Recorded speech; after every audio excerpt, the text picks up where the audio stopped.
Bunaqa insonlarni, bunaqa oshxonalarni qo'llab-quvvatlashni to'xtataylik. O'zimiz sharmanda qilyapmiz.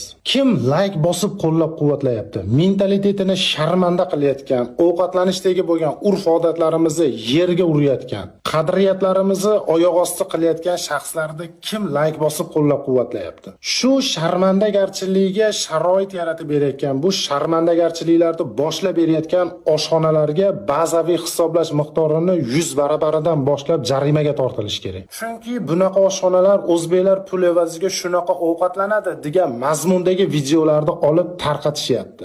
Shunaqa ovqatlanib, mentalitetimizni yerga urib, ovqatlanishdagi bo'lgan madaniyatimizni yerga urib, oyoq osti qilib ovqatlanayotgan shaxslarga bazaviy hisoblash miqdorini 20 barabaridan boshlab jarimaga tortilish kerak.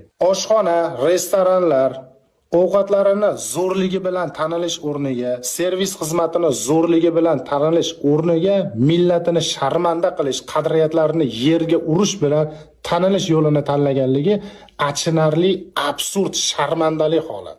Davlatimiz bunaqa oshxonalarni, bunaqa shaxslarni jarimaga tortib, bu sharmandagarchilikni oldini olmasa, bunaqa sharmandali holat kundan kunga ko'payyaptiki, kamaymayapti.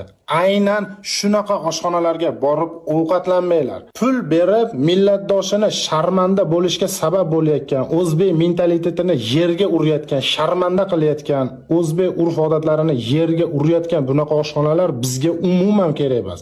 Yopilib, yo'qolib ketish kerak.